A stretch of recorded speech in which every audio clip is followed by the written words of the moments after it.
사랑하는 성도 여러분, 오늘도 함께 예배드리시는 여러분들의 심령 위에, 또한 가정 위에 우리 하나님의 놀라우신 사랑과 은혜와 평강과 축복이 충만히 넘치시기를 간절히 주님의 이름으로 축원드립니다. 여러분, 오늘은 말씀 4번째 시간입니다. 지금까지 함께 은혜 나누어본 하나님의 말씀에 대해서 간략하게 정리해보면, 첫 번째 시간에 무슨 말씀을 드렸습니까? 하나님의 말씀으로 회개해야 된다. 기억나시죠? 하나님의 말씀은 회개의 도구입니다. 왜 우리가 첫 번째 신앙의 첫 단추가 회개라고 말씀드렸습니까? 우리의 신앙의 원리가 무엇입니까? 기도의 원리가 무엇입니까? 먼저 하나님의 나라와 하나님의 의를 구하며 이 모든 것, 이 땅 위에 먹고 사는 축복뿐만 아니라 하늘의 영생의 축복, 이 모든 축복을 우리에게 주시겠다고 약속해 주셨는데 조건이 2가지였잖아요. 하나님의 나라와 하나님의 의를 구하는 것. 그런데 사람들이 대부분 어디서 실패합니까? 하나님의 의는 열심히 구하는데 하나님의 나라를 구하는데 실패해요. 영적으로 하나님의 나라를 구하라라는 의미는 무엇입니까? 심령이 거듭나라라는 뜻이잖아요. 그래서 심령이 거듭나기 위해서는요, 우리가 먼저 회개할 수 있어야 된다는 거예요. 예수님께서도 첫 복음을 선포하시면서 회개하고 복음을 믿으라 말씀하셨잖아요. 무작정 복음을 믿는 게 아니에요. 회개하고 복음을 믿어라. 그래서 첫 번째 말씀의 역할은요, 말씀으로 회개할 수 있어야 됩니다.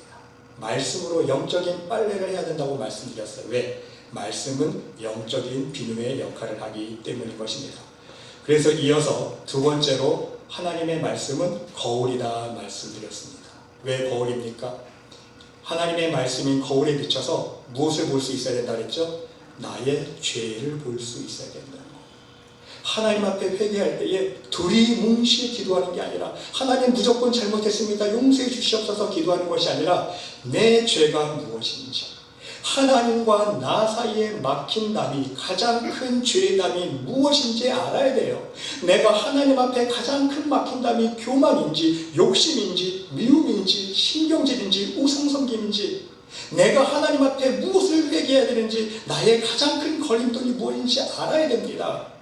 그래서 하나님의 말씀을 묵상할 때 우리 기도할 수 있어야 돼. 하나님, 내가 하나님 앞에 막힌다니 가장 큰 걸림돌이, 가장 큰 죄악이 무엇입니까? 그것을 깨닫게 하여 주시옵소서. 그래서 하나님의 말씀의 거울에 비춰서 내 모습을 정확히 알아야 진정한 회개로 들어갈 수 있기 때문에, 여러분 사도 바울 보세요. 어떤 고백합니까? 내가 죄인 중에 괴수다.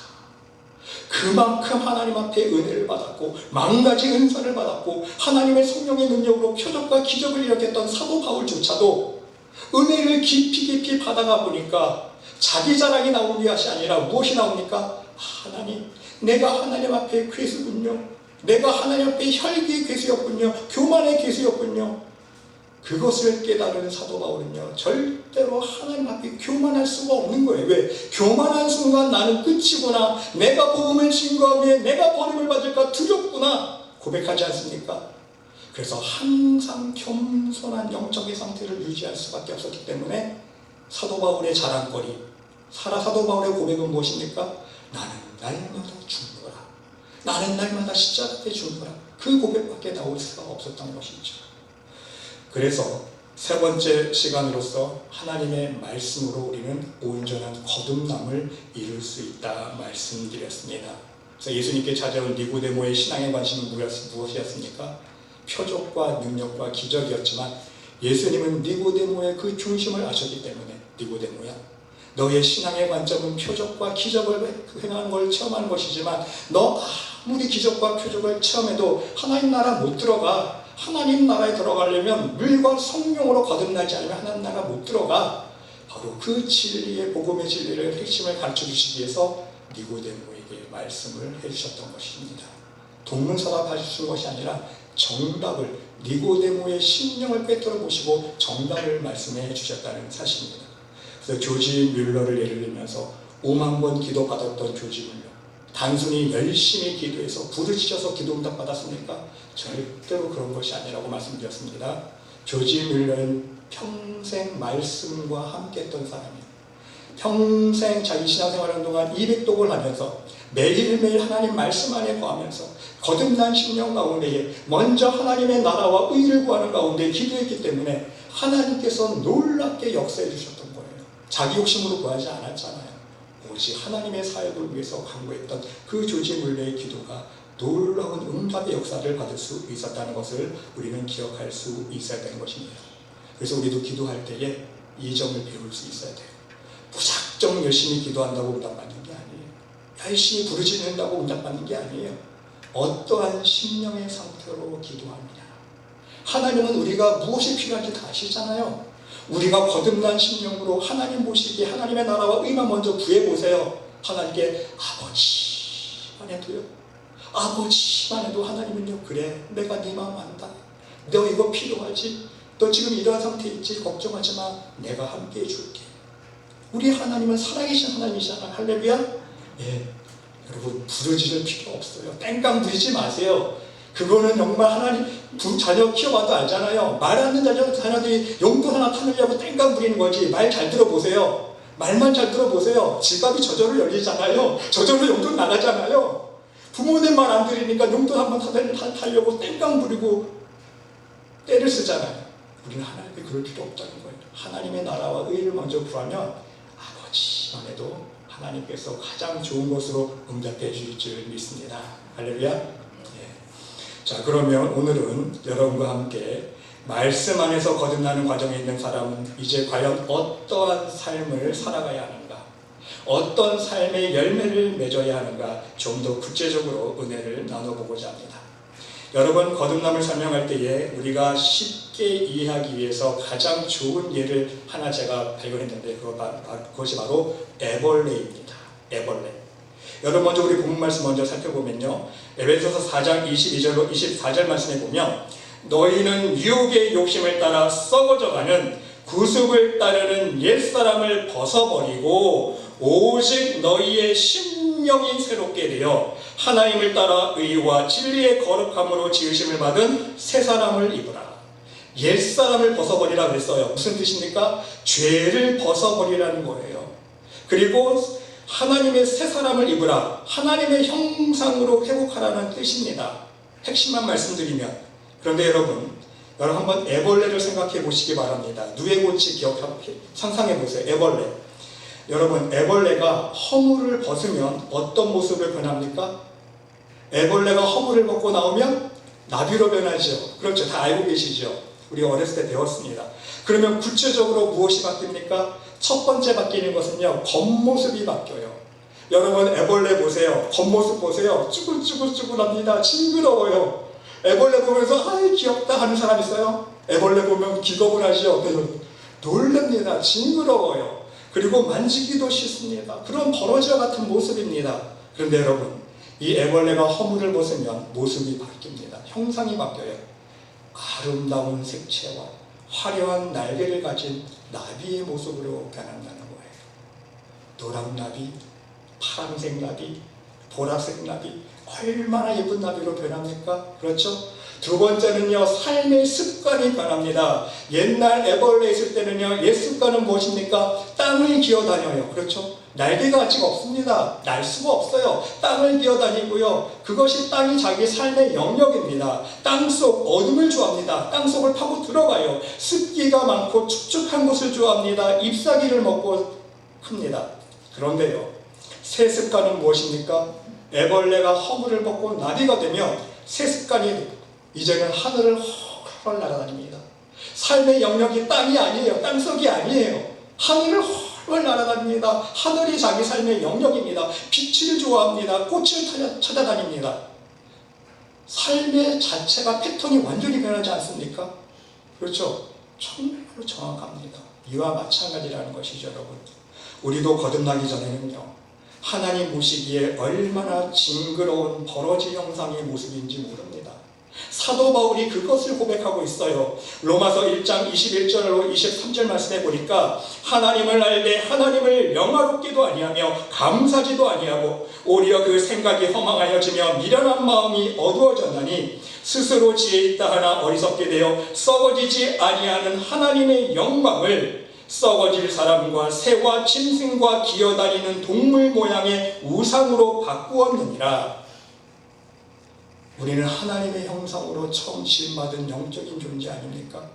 그런데 우리의 죄악으로 말미암아 우리는 하나님의 형상을 잃어버렸습니다. 이제는 세상의 형상으로 바뀌는 거예요. 자기가 살아온 대로 죄의 형상으로 바뀌는 거예요. 교만하게 살아온 사람은 교만의 형상으로 바뀌어요. 악의 형상으로 바뀌고 사자 형상으로 바뀝니다. 맨날 신경을 내고 짜증내는 사람은요, 고양이 형상으로 바뀌어요. 동물 형상으로 바뀐다 그러잖아요, 지금 사도 바울이. 그리고 또한요, 빛보다 어둠을 더 좋아했습니다. 요한복음 3장 18절로 20절 말씀해 보니까 그를 믿는 자는 심판을 받지 아니하는 것이요 믿지 아니하는 자는 하나님의 독생자의 이름을 믿지 아니하므로 벌써 심판을 받은 것이니라. 그 정죄는 이것이니 곧 빛이 세상에 왔으되 사람들이 자기 행위가 악함으로 빛보다 어두움을 더 사랑한 것이라. 악을 행하는 자마다 빛을 미워하여 빛으로 오지 아니하나니 이는 그 행위가 드러날까 함이요. 자기의 행위가, 자기의 죄악된 모습이 드러날까봐, 죄가 드러날까봐 우리는 거듭나기 전에는요, 빛보다 어둠을 더 좋아하는 거예요. 빛 앞에 나오는 것을 싫어합니다. 자기 죄가 드러나는 걸 싫어해요. 꺼려합니다. 눈만 뜨면 죄질 생각하지 않습니까? 입만 벌리면 남욕하고 거짓말하고 마음으로는 남을 항상 시기하고 미워하고 질투합니다. 세상의 교만과 욕심을 따라서 사는 죄악된 삶을 살아왔다는 것입니다. 그리고 세 번째는요, 세상 것만을 추구하며 살았습니다. 나만을 위해서 먹을 것, 마실 것, 입을 것을 쫓아다닙니다. 뭐 맛있는 거 없을까? 뭐 예쁜 옷 없을까? 맨날 마실 것, 먹을 것, 입을 것만 쫓아다녀요. 좋은 직장, 좋은 조건의 배우자, 좋은 집, 멋진 자동차, 메이크업 같은 물건들만 좋아했습니다. 하나님을 바라보지 않았고 하늘 것을 구하지 않았습니다. 오직 세상 것만을 추구하며 살았습니다. 노후 대책은 신경 쓰면서 사후 대책은 전혀 신경 쓰지 않아요. 사람들이 그렇지 않아요? 노후 대책은 신경 쓰잖아요. 야, 내가 이제 은퇴하면 내가 뭘 먹고 사나. 노후 대책은 열심히 신경 써서 노후 대책 해봤자 20, 30년 살 건데 그것은 열심히 최선을 다해서 준비하면서 사후 대책은 신경 안 써요. 하나님 앞에 섰을 때에 하나님 나라 들어가는 그 준비는 안 한다는 거예요. 여러분, 노후 대책 20, 30년 살려고 더 잘 먹고 잘 살아보려고 준비하면서 우리 신앙인들조차도요, 하나님 나라 들어가면 영원한 하늘의 것을 우리에게 주신다고 했잖아요. 영원한 생명이 있고 영원한 집이 있고 영원한 상급이 있고 멸관이 있는데 하늘의 것을 생각하지 않아요. 얼마나 답답했으면 사도 바울이 골로새서 3장에서 너희가 그리스도와 함께 다시 살리심을 받았으면 위의 것을 찾으라 그랬어요. 위의 것을 생각하고 땅의 것을 생각하지 말라 그랬어요. 세상 사람들은요, 욕심 때문에 맨날 땅의 것만 추구하고 땅의 것만 생각하며 살아간다는 것이죠. 그것이 문제라는 것입니다. 하지만 여러분, 진정 하나님 말씀 안에서 거듭난 사람은요, 오직 심령으로 새롭게 되어 하나님을 따라 의와 진리의 거룩함으로 지으심을 받은 새 사람은요, 첫 번째 형상이 바뀌기 시작합니다. 하나님 보시기에 온갖 더러운 우상의 형상, 버러지 형상, 금수의 형상에서 조금씩 하나님의 형상을 닮은 하늘의 형상으로 변하게 된다는 거예요. 영적인 형상도 변해가지만 육체적인 모습도 변해갑니다. 은혜 받으면서 실제로 우리의 인상이 변해가는 거예요. 부드럽게 조금씩 예수님 닮아가는 모습이에요. 여러분, 신앙생활 20년 30년 오래 한 사람, 세상 사람들 보면서 야, 당신 인상 보면서 야, 당신은 꼭 도둑놈 인상이네요, 형상 뭐 깡패처럼 생겼네요, 이런 말 들으면 되겠습니까? 안 되잖아요. 야, 당신 보니까 정말 교회 다니는 사람 같군요. 당신의 인상 속에서, 인품 속에서, 얼굴에서 광채가 빛나고 예수님의 모습이 드러나는군요. 우리가 이 이야기를 들을 수 있어야 되는 거 아닙니까? 여러분, 자기 나이 40이면 얼굴에 책임지라는 말이 있습니다. 그렇죠? 다 아시죠? 40년 정도 살았으면 이제 자기 얼굴에 자기가 책임져야 된다는 얘기 무슨 뜻입니까? 자기 마음가짐이 어떻게 살았느냐에 따라서 그 얼굴을 보면 알 수 있는 거예요. 여러분, 60, 70, 80대도요 곱게 늙으시는 분들이 있어요. 인상이 좋으신 분들이 있는데 나이는 얼마 안 됐지만 인상이 별로 좋지 않은 분들이 많이 있습니다. 무엇이 문제입니까? 잘생기고 못생긴 것들을 떠나서 마음이 문제라는 거예요. 마음을 편안하게 어떤 심령 상태로 살아왔느냐, 그것에 따라서 40년 정도 살면 자기 얼굴에 자기의 살아온 흔적이 다 드러나게 된다는 말씀인 것입니다. 세상 사람들은요, 이것을 아는 거예요, 지혜로. 근데 우리 하나님 믿는 사람들은요, 더 깊이 들어가서 영적인 것까지 알아야 돼요. 하나님, 내가 하나님 보시기에 어떤 형상인가요? 영적으로 하나님 보시기에 저는 교만의 형상인가요? 욕심 부리면서 살아온 아주 돼지 같은 형상인가요? 그 모습을 보면서 하나님 앞에 회개할 수 있어야 된다는 것입니다. 그리고 두 번째로는요, 우리의 삶의 구체적인 습관들이 바뀌기 시작합니다. 거듭난 사람은. 오늘 본문 말씀을 구체적으로 살펴보면 크게 세 가지로 우리가 살펴볼 수가 있어요. 삶의 우리가 성태가 바뀌어야 되는데, 첫 번째는요, 말이 변합니다. 오늘 본문 25절과 29절 말씀에 보면, 그런즉 거짓을 버리고 각각 그 이웃과 더불어 참된 것을 말하라. 이는 우리가 서로 지체가 되니라. 무릇 더러운 말은 너희 입 밖에도 내지 말고 오직 덕을 세우는데 소용되는 대로 선한 말을 하여 듣는 자들에게 은혜를 끼치게 하라 말씀하고 있습니다. 여러분, 우리가 옛사람의 모습을 지니고 있을 때는요, 항상 부정적인 말을 하지 않습니까? 특히나 우리 한국 사람들은요, 입에 부정적인 말이 습관화되어 있습니다. 아이들 보세요. 엄마, 밥 안 줘? 남편도 집에 들어, 여보, 밥 안 줘? 안 줘? 그래, 안 줘. 부정적인 말입니다. 밥 줘가 아니에요. 그렇죠? 밥 주세요는 긍정적인 말이지만 밥 안 줘? 부정적인 말이 들어갑니다. 그렇죠? 그리고 더 나가서 엄마는 자녀들에게 너 숙제 안 해? 너 숙제 했니가 아니에요. 숙제 안 해? 부정적인 말을 합니다. 그리고 배고플 때도 아 배고프다, 밥 먹어야겠다, 아 배고파 죽겠다. 말끝마다 죽겠다가 들어가요. 피곤해도 피곤해 죽겠다. 그렇죠? 추워도 추워 죽겠다. 더워도 더워 죽겠다.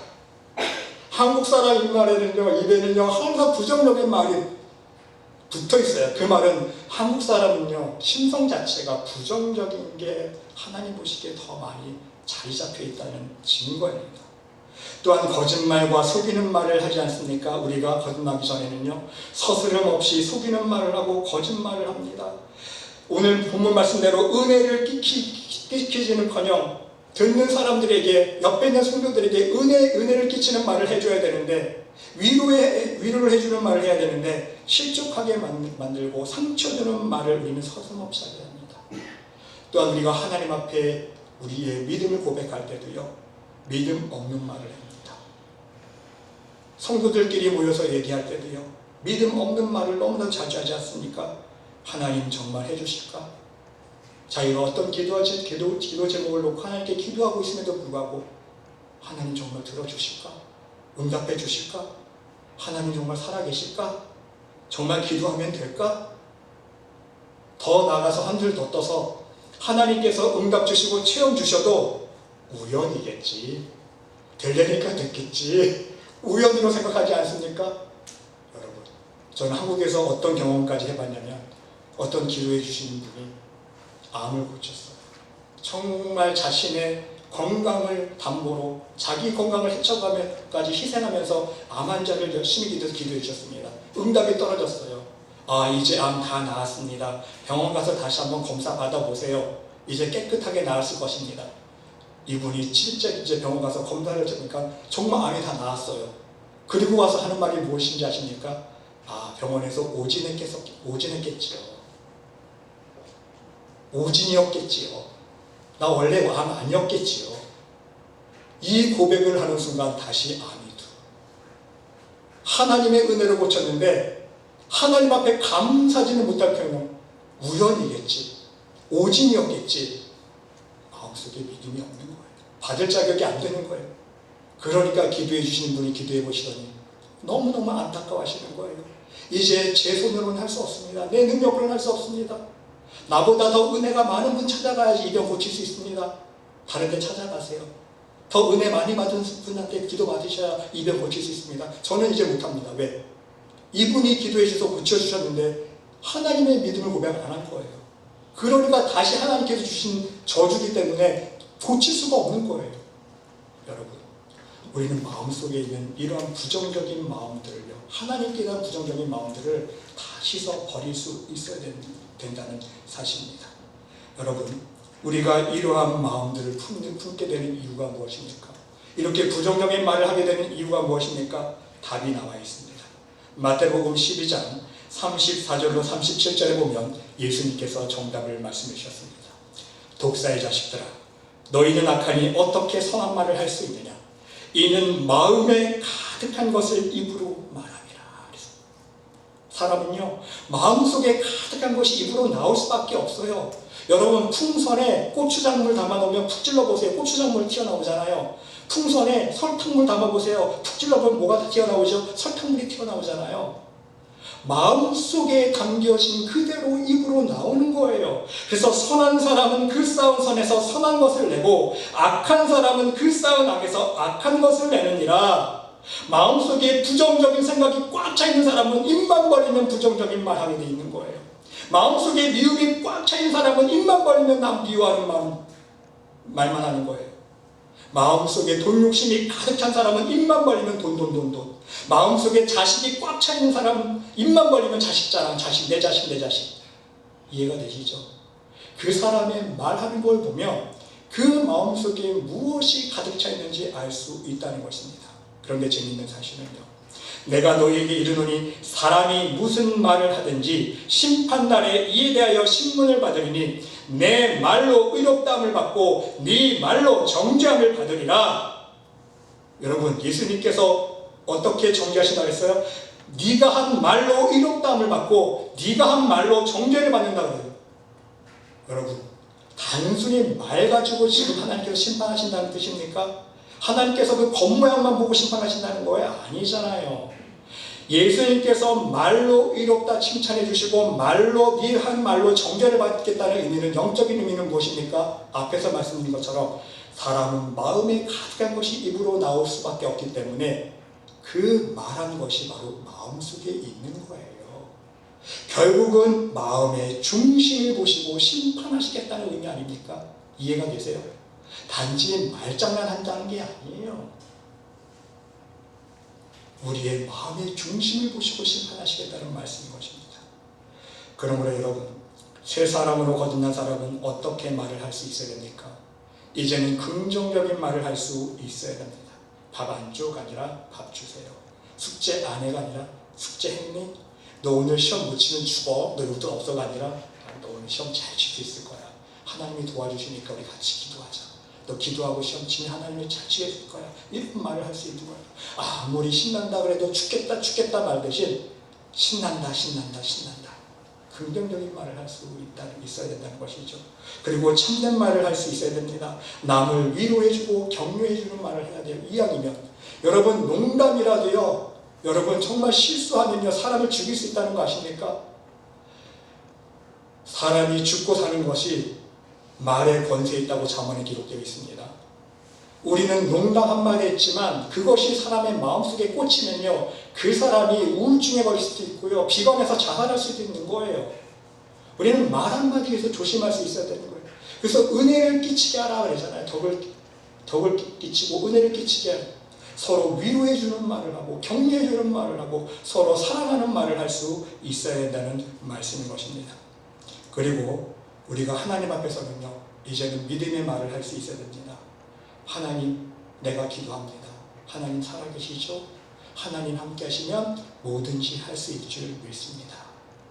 인간의 생각으로는, 인간의 방법으로는 할 수 없는 일이지만, 불가능한 일이지만 하나님 함께 하시면, 하나님 역사해 주시면 하나님께서 이루어질 줄 믿습니다. 우리가 이러한 고백을 할 수 있어야 된다는 거예요. 머리로 계산하지 마세요. 자꾸만 머리로 계산하니까 부정적인 생각 들어오잖아요. 여러분, 오병이어의 기적사건 아시죠? 예수님께서 5,000명이 앉아있으니까 배고픈 건 아셨어요. 뭐 좀 먹여야 되는데 제자들의 믿음을 시험하시기 위해서 질문을 던집니다. 얘들아, 이 많은 사람들 어디서 떡을 사다 먹일까? 그러니까 빌립이 어떤 대답합니까? 예수님, 200데나리온의 떡을 사서 온들 부족하겠나이다 그랬어요. 200데나리온은요 200명의 일꾼의 품삯로 생각하시면 돼요. 일당 100불만 쳐도요 2만 불이에요. 2만 불어치의 빵을 사와도 모자르겠다는 거예요. 이미 머리로 자기 성격 다 나오죠. 직업이 나오는 거예요. 머리로 계산해가지고 200배나면 2만 불어치 사와도 모자랄 것 같은데요. 네, 안드레는 좀 어리숙해도 예수님, 지금 이 어린아이 하나가 자기 도시락 싸왔는데 물고기 2마리하고 보리떡 5개 자기 도시락 가지고 왔는데 예수님 이거 가지고 좀 어떻게 안 될까요? 예수님 기도하시는 거 좀 어떻게 안 될까요? 그래도 10명은 먹을 수 있지 않을까요? 뭔가 작은 기대를 가지고 예수님이라면 뭐라도 할 수 있지 않을까? 그런 믿음을 가지고 가져나온 거 아닙니까? 예수님은요 어린아이의 그 희생과 안드레의 그 믿음을 보시고 역사하셨다는 거예요. 할렐루야. 그러니까 말도 안 되는 일이 일어나잖아요. 오병이어의 기적이 일어나잖아요. 200데나리온, 2000데나리온 떡이 떡을 사와도 모자를 판이었는데 하나님이 역사하시니까 5,000명이 먹고도 12방주리가 남았어요. 예수님께서 남은 거 버리지 않도록 모아라 그랬어요. 먹고 남았다는 거예요. 12방주리가 남았다는 거예요. 이 뜻은요, 하나님의 역사는요 5,000명, 5만 명, 50만 명이 모여도 하나님이 하시면 다 먹이고 남는다는 얘기예요. 할렐루야. 여러분, 자꾸만 인간적인 머리로 생각하니까 부정적인 생각이 들고 기도하면서도 안 될 것 같고, 우리는 이러한 마음을 자꾸만 떨쳐버려야 돼요. 하나님, 인간적인 머리로 계산하면 답이 안 나오는데 하나님밖에 없네요. 하나님, 나는 몰라요. 하나님 책임져 주세요. 그냥 하나님께 맡기고 기도하는 거예요. 하나님 하시면 되잖아요. 할렐루야. 여러분, 그러한 믿음을 가질 수 있으시기를 바랍니다. 사랑하는 성도 여러분, 부디 여러분의 평소의 일상생활 속에서 사용하는 언어가 바뀔 수 있도록 노력할 수 있으시기를 바랍니다. 언어가 먼저 바뀌어야 되는 거예요. 여러분, 우리 속담에도 말이 씨가 된다 그랬어요. 말한 대로 된다는 말처럼 영적인 일리가 있는 말인 거예요. 우리가 말한 대로 되는 거예요. 마음속에 부정적인 생각이 가득 차니까 부정적인 말 하게 되고, 그러니까 그 부정적인 영역이 가득 차 있으니까 일이 안 될 수밖에 없는. 하지만 우리가 이제 긍정적인 마인드를 가지고 긍정적인 고백을 하게 된다면 우리 살아계신 하나님께서 분명히 역사해 주실 줄 믿습니다. 그리고 두 번째로, 우리의 행동이 이제 선하게 바뀔 수 있어야 됩니다. 28절 말씀 보니까 도둑질하는 자는 다시 도둑질하지 말고 돌이켜 가난한 자에게 구제할 수 있도록 자기 손으로 수고하여 선한 일을 하라 말씀하고 있습니다. 이제 우리의 행동 속에서, 삶 속에서 선한 행동들이 나올 수 있어야 돼요. 여러분, 우리가 옛 모습일 때는요 하나님 일 할 때에도요 책임감 없이 일하지 않았습니까? 하나님 일 하면서도요 대충 성의 없이 해요. 사람들이 자기 일하는 거 만지도 못하게 합니다. 바로 그것이 문제예요. 세상에 살아갈 때도요 신호등 잘 지키지 않습니다. 세금 제 날짜에 내지 않아요. 꼭 미뤄서 내는 사람들이 있습니다. 음식을 먹을 때에도 음식을 남기는 사람들이 있어요. 제가 여러분 이 부분에 대해서 나중에 더 자세히 한번 설명을 해드리겠습니다. 설교를 통해서. 음식 남기는 것도요 죄입니다. 왜냐하면 음식 못 먹어서 여러분 하루에 몇 명이 굶어 죽는 줄 아십니까? 상상할 수가 없어요. 음식 남기는 것도 죄예요. 그건 나중에 우리가 더 오늘 나누어보기도 하고, 우리가 식당에서 먹을 때에 될 수 있으면 음식 남기지 않아야 돼요. 미국은 참 좋은 것 같아요. 남으면 투고, 테이크아웃 해가지고 하잖아요. 그렇죠? 그리고 집에서도 우리가 될 수 있으면 음식을 남기지 않도록 우리가 실천을 할 수 있어야 되는 거예요. 휴지도 함부로 안 버리고, 공공장소에 또한 침 뱉고, 시간 약속 잘 안 지키고, 싸우고 다투기를 좋아했습니다. 내 방 정리도 안 하고, 쓴 거 제자리에 놓지도 않고, 뒷정리도 아무렇게나 했습니다. 그러나 여러분, 새 모습은요 바로 나의 삶의 모습이, 삶의 기본이 바뀔 수 있어야 한다는 것입니다. 생활 패턴이, 기본적인 삶의 패턴이 바뀔 수 있어야 되는 거예요. 신호등도 할 수 있으면 철저히 지키고, 휴지도 버리지 않고, 오히려 떨어진 휴지를 보면 줍고, 음식도 안 남기고, 시간 약속도 잘 지키고, 뒷정리도 잘하고, 또한 교회에서 공사할 때도요 사람들이 볼 때는 열심히 하는 척 하지만 사람들이 안 보면 대충 하지 않고 항상 한결같은 마음으로 성실하게 할 수 있어야 된다는 것이죠. 그 이유는요 우리 하나님께서 지켜보시기 때문인 것입니다. 여러분, 우리 하나님의 눈은요 우리의 일거일수속을 다 지켜보고 계십니다. 여러분, 신전의식이죠. 하나님 앞에서 하나님은요, 우리의 중심을 다 중심과 폐부를 살펴보실 뿐 아니라 우리의 삶의 하나를 다 지켜보고 계세요. 그것이 우리의 몸에 다 기록되는 거예요. 그러니까 하나님 앞에 섰을 때 그것이 필름 돌아가듯이 우리의 삶의 흔적이 쫙 보이는 거예요. 여러분, 바로 우리의 삶의 기본적인 모습부터 우리가 바뀔 수가 있어요. 하나님은요, 큰 걸 원하지 않았어요. 삶의 작은 것을 실천할 수 있는 사람이 큰 하나님의 일을 할 수 있는 사람이기 때문인 것입니다. 세 번째로, 더 가장 중요한 우리의 마음과 심령이 변화될 수 있어야 됩니다. 오늘 본문 30절로 32절 말씀해 보니까 하나님의 성령을 근심하게 하지 말라. 그 안에서 너희가 구원의 날까지 인치심을 받았느니라. 너희는 모든 악독과 노함과 분냄과 떠드는 것과 비방하는 것을 모든 악의와 함께 버리고 서로 친절하게 하며 불쌍히 여기며 서로 용서하기를 하나님이 그리스도 안에서 너희를 용서하신 같이 하라 말씀하고 있습니다. 여러분, 문제는 무엇입니까? 우리의 마음 조절 우리가 할 수 없지 않습니까? 그래서 남을 용서하지 못하고요, 그 결과로 미워하게 되고 분을 내게 되고 원망하게 되고 시기하게 되고 질투하게 되는 거 아닙니까? 그런데 하나님은요, 오늘 우리들에게 이렇게 말씀하고 있습니다. 26절, 27절 말씀을 보시기 바랍니다. 분을 내어도 죄를 짓지 말며 해가 지도록 분을 품지 말고 마귀에게 틈을 주지 말라. 바로 우리 마음속에 악이, 죄악들, 모든 교만과 욕심, 분냄, 미움, 시기, 질투 이런 것들을 품고 있으면 그 독이 점점 우리의 몸과 뼛속까지 박히게 된다는 사실입니다. 여러분, 시편 말씀 109편 18절 말씀에 보면 또 저주하기를 옷 입듯 하더니 저주가 물같이 그의 몸속에 들어가며 기름같이 뼛속으로 들어갔나이다. 저주를 옷 입듯이 하는 사람은 어떻게 된다고요? 그 저주가 자기 몸속에 물같이 들어가요. 기름같이 뼛속에 들어간다는 거예요. 우리의 죄가 뼛속까지 들어간다는 거예요. 그러니까 하나님 말씀 정확하지 않습니까? 하나님의 말씀은 살았고 운동력이 있어 영과 혼과 관절과 골수까지 찔러 쪼개기까지 하며 괜히 있는 말씀 아니에요, 여러분. 하나님은 아시는 거예요. 우리의 죄의 흔적이 몸과 뼛속까지 틀어 박히니까 하나님의 말씀으로 이제 골수까지 찔러 쪼개서 빼내야 되는 거예요. 회개 작업을 해야 된다는 거예요. 정확하지 않습니까? 하나님의 말씀이. 여러분, 그런데 문제는요, 해가 지도록 분을 품지 말라고 하나님 말씀하고 있습니다. 시간이 지나면 지날수록 우리의 죄의 흔적들이 우리의 마음과 몸속에 자리 잡게 되고 그 죄의 쓰레기들이 남아있으면 그 자체가 마귀에게 틈을 주는 결과를 초래하기 때문인 것입니다. 죄가 남아있으니까 자꾸 죄가 꼬이는 거예요. 여러분, 마태복음 12장에 보면 예수님께서 7 귀신 비유 말씀해 주셨습니다.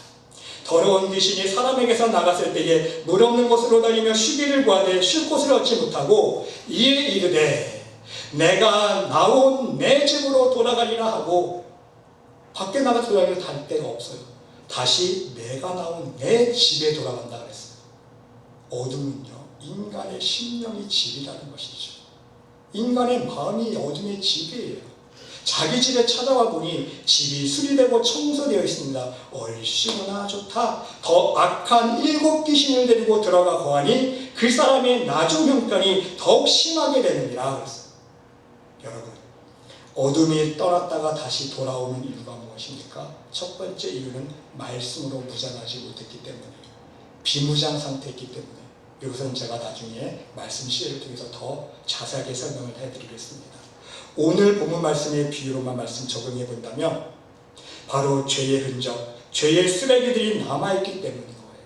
여러분, 쓰레기통에 왜 쥐가 꼬입니까? 쓰레기통에 깨끗이 쓰레기가 치워졌으면 쥐가 꼬입니까? 안 꼬여요. 쓰레기통에 아직 쓰레기들이 남아있기 때문에 쥐가 꼬이는 거 아닙니까? 마찬가지예요. 귀신 하나가 나갔는데 예를 들어서 교만 10개인 사람이 회계에서 교만 하나를 쫓아냈어요. 그렇죠? 그러면 얼씨구나, 교만 하나만 없어져도 얼마나 은혜가 튑니까? 은혜가 높아집니까? 그러니까 하나님의 응답도 받고 은사도 체험하고 은혜가 충만해서 성령 충만해서 자기 힘 신나죠. 그런데 교만해져서 자기를 씻는 작업을, 말씀으로 부장하는 작업을 스탑해버렸어요. 그러니까 문제가 생기는 거예요. 아직까지 자기 안에 교만 9개가 남아있는 걸 모르는 거예요. 그렇죠?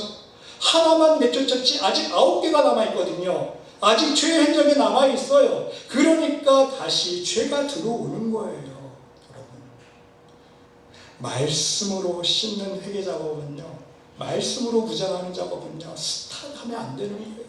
스탑하는 순간 전보다 더욱 심하게 되는 거예요. 영적 상태가. 이 악한 세대가 또한 이렇게 되리라 예수님께서 말씀하고 계십니다. 그러니까 여러분, 우리가 실제적으로 그런 분들 많이 보잖아요. 은혜 교회에서 많이 받았다는 분들, 겉모습은 교회에서 열심히 충성 봉사하고 기도도 잘하시고 은사도 가지고 계시고 정말 좋으신 분인데, 삶의 모습을 보면, 열매를 보면 정말 너무나도 말도 안 되는 사람들이 있지 않습니까? 밖에 나가서 사기치고, 그렇죠? 사람들 거짓말하고 덕을 못 끼치는 사람들이 너무나 많아요. 저도 어렸을 때 그런 분들을 너무나도 경험해서 자랐습니다. 이해를 못했어요. 그때는요. 신앙생활을 오래 해서 교회에서는 존경받는데 밖에 나가서는 엉망진창이에요. 하나님 보시기에는 그 심령이 더 강팍해지기 때문입니다. 이해가 되십니까? 여러분, 그렇기 때문에 우리가 하나님 말씀으로만 회개하면서 조금씩 거듭나는 심령으로 변화시켜 나갈 수 있어야 된다는 것, 이것이 바로 중요하다는 사실입니다. 그리고 우리의 목표는 어디입니까? 율법의 완성인 하나님의 온전한 사랑의 마음을 품을 때까지, 온전한 그 율법의 완성인 사랑의 모습을 품을 때까지 끝까지 한 걸음 하나님 앞에 말씀으로 나아갈 수 있어야 된다는 거예요.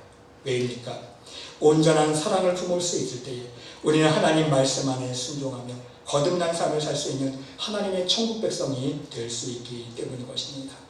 그럼 과연 우리는 어떻게 이것을 실천할 수 있을까? 이제 과제가 우리에게 남아 있습니다. 여러분, 이것을 우리가 실천해야 되는데 여러분 어떻게 실천할 수 있습니까? 그런데 그 답을요, 오늘 5장 1절과 2절에서 주고 있습니다. 그러므로 사랑을 받는 자녀같이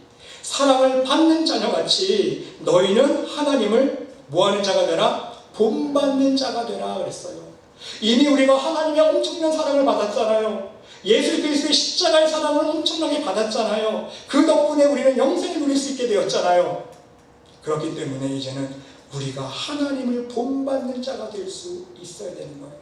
그래서 그리스도께서 너희를 사랑하신 것 같이 너희도 사랑 가운데 행하라 그랬어요. 말로만, 마음속으로만 아니에요. 사랑으로 행하라.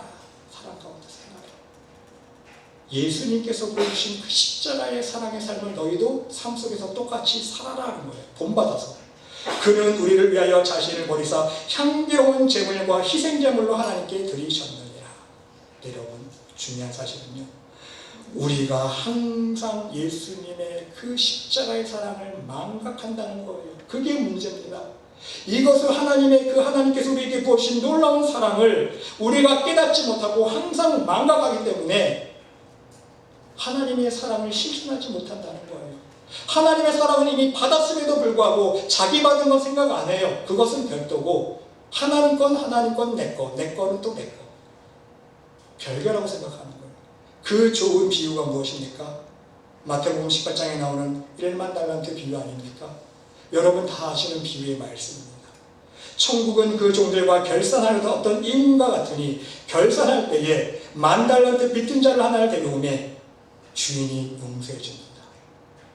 1만 달란트 빚진 사람이 애걸하지 않습니까? 갚을 것이 없어 한 번만 용서해 주세요. 주인은요, 처음에 어떻게 합니까? 네 몸과 아내와 자식들과 소유를 다 갚아라 하니까요. 갚을 거 없어요. 한 번만 용서해 주세요. 간절히 애청하니까 불쌍히 여겨 놓아보내며 그 빛을 다 탕감해 주었다 말씀하고 있어요. 이제 신났죠. 1만 달란트를 창감받았으니 신났죠. 1만 달란트면요, 여러분 요즘에 시가로 따지면요 6천만 데나리온, 6천억 원이에요. 상상할 수 없는 액수라는 거예요. 단지 6천억 원이 아니라 상상할 수 없는 그 액수를 탕감받았는데 이 사람이 어떻게 합니까? 물러날라 집에 가다가 누구 만나죠? 100데나리온 자기한테 빚진 사람. 한 10,000불 정도, 1,000,000원 정도. 왜? 한 데나리온이 하루 품삯이니까. 그렇죠? 한 10,000불 정도 빚진 사람을 잡아서 야, 너 나한테 10,000불 빚졌지. 너 왜 안 갚아? 멱살을 잡습니다. 그런데 용서해 주었습니까? 용서해 주지 않았어요. 용서해 주지 허락하지 않고 이에 가서 그가 빚을 갚도록 어떻게 합니까? 옥에 가두어 버립니다. 이 소식을 들은 동료들이 화가 나서 주인에게 가서 다 고자질해요. 주인이 이야기를 듣고 화가 납니다. 내가 너를 불쌍히 여긴과 같이 너도 내 동료를 불쌍히 여김이 마땅하지 아니하냐 그랬어요. 야, 네가 1만 달란트 탕감받아 놓고 고작 100달러도 용서하지 못해? 용서해 주는 것도 당연한 거 아니니? 주인이 화가 나서 노하여 그 빚을 다 갚도록 그를 옥졸들에게 넘기니라. 그러면서 하는 말이 너희가 각각 마음으로부터 형제를 용서하지 아니하면 나의 하늘 아버지께서도 너희에게 이와 같이 하시리라. 여러분, 하나님의 뜻은 무엇입니까?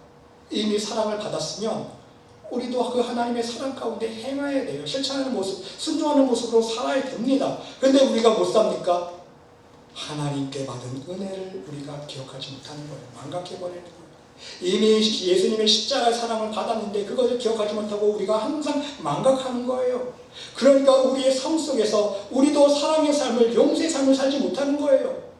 나에게 조금만 잘못한 사람 보면 섭섭한 마음 갖게 되고 미워하게 되고 시기하게 되고 질투하게 되고 그것이 바로 우리의 모습이라는 것입니다. 여러분, 우리는요 우리의 중심으로 진정 우리의 사랑의 삶을 실천할 수 있어야 됩니다. 우리가 주기도문 고백하지 않습니까? 우리가 우리에게 죄 지은 자를 용서한 것 같이 우리의 죄를 사하여 주시옵소서. 하나님께서 이미 예수 그리스도의 피값으로 우리의 믿음의 고백으로 이미 탕감해 주셨어요. 할렐루야죠. 그런데 그것으로 끝난 겁니까? 아니라는 것이죠. 탕감 받았으면 예수님의 놀라운 십자가의 희생의 그 피값을 우리가 받았으면 어떻게 살아라? 너희도 똑같이 그 사랑과 희생의 삶을 살아라예요. 이것을 살 때에 그 하나님께서 주신 축복의 열매가 약속이 계속 유지가 되는 거예요. 이것을 저버리면, 이 은혜를 망각하고 저버리면 다시 옥에 갇히는 거예요. 그것이 하나님의 말씀의 진리라는 것입니다. 여러분, 오늘 말씀을 정리해봅니다. 우리가 거듭난 삶을 살기 위해서 어떻게 해야 합니까? 우리가 하나님의 말씀으로 회개하며 우리의 마음을 정결하게 만들어갈 수 있어야 하는 것입니다. 그러면 그 안에 성령님께서 주장하여 주시고 하나님의 사랑으로 채워지게 되는 것입니다. 그러면 조금씩 우리의 생각과 말과 행동이 변하게 되고 바뀌게 된다는 말씀인 것입니다. 사랑하는 성도 여러분, 허물만 벗으면 애벌레가 나비처럼 안 살 수가 없습니다. 그렇죠? 애벌레 보고 야, 너 나비 될 거니까 날아 던져보세요. 60층 꼭대기 빌딩에 떨어뜨려 보세요. 너 나비 될 거니까 날아 떨어져 보세요. 나비니까 떨어져요. 추락해 죽습니다. 하지만 애벌레가요 허물을 벗고 나비가 되면 하늘을 훨 날아다니는 거예요. 당연하지 않습니까? 그렇듯이요 우리도 이제 죄의 옷을 벗기만 하면 되는 거예요. 죄의 옷을 벗으면, 죄의 허물을 벗으면 성령의 열매를 맺는 예수님 닮은 삶을 안 살 수가 없다는 말씀인 것입니다. 그런데 중요한 것은 하나님의 말씀으로 벗는 그 작업, 회개의 작업, 그 진통을 우리가 겪어야 된다는 것이죠. 중요한 것은요, 그 죄의 허물을 벗는 작업은 다른 사람이 대신해 줄 수 없다는 거예요. 내가 내 십자가를 지고 가는 거예요. 예수님 말씀처럼 나를 따르려고 하는 자는 자기 십자가를 지고 나를 따르라 말씀하는 거죠. 내가 내 십자가를 지고 하나님의 말씀으로 날마다 나를 쳐서 죽이는 십자가의 그 삶 회개하는 작업을 내가 실천해 나가야 된다는 거예요. 세상적으로도요, 여러분, 나비 연구학자 찰스 코만 여사라는 분들이 있는데요, 이런 글을 썼습니다. 자기가 연구하는데 애벌레에서 나비가 이제 나오려고 애를 씁니다. 날개를 통해서 그 허물을 벗어버리려고 애쓰는데 좀처럼 못 나오는 거예요. 너무 힘겨워하는 거예요. 그래서요 칼로요 고기를 살짝 잘라 주었대요. 쉽게 나오라고. 그런데 그 애벌레가 허물을 벗는 걸 도움을 받아서 쉽게 나올 수 있게 도움을 준 애벌레는요, 나비가 되었을 때에 날 수가 없었대요. 왜? 날개에 힘을 못 쓰는 거예요. 날개는 날려주는데 날 수가 없는 거예요, 여러분. 여러분, 영적인 모습이 똑같지 않습니까? 하나님 말씀으로 우리가 죄의 허물을 벗는 작업을 해야 되는데, 오늘날 신앙인들이 왜 삶 속에서 빛된 역할을 못합니까? 세상에 나가서 예수님은 빛과 소금의 역할을 감당하라고 말씀해 주는데, 너희는 세상의 소금이다, 세상의 빛이라 말씀하고 하셨는데 우리는 그렇게 못 사는 거예요. 말로만 나는 크리스찬이에요. 말로만 천사나에게 나갔어요, 배우니까.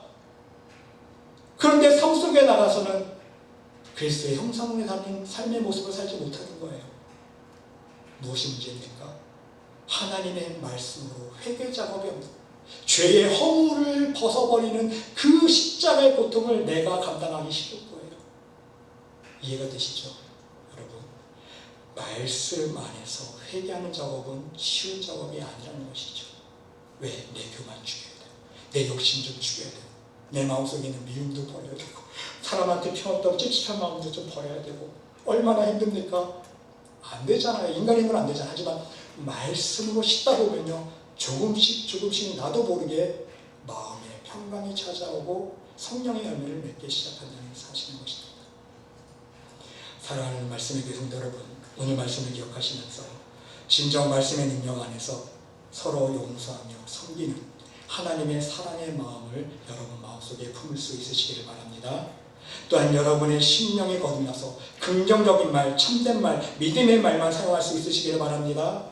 여러분은 거듭난 심령으로 하나님 앞에서 삶의 기본적인 모습들이 하나씩 변화되어 갈 수 있으시기를 바랍니다. 이러한 거듭난 생활을 통해서 날마다 하나님 보좌 앞으로 가까이 한 걸음씩 좁은 길로 걸어갈 수 있는 여러분 모두가 될 수 있으시기를 간절히 주님의 이름으로 축원드립니다. 기도해 줍시다. 하나님, 애벌레가 허물을 벗고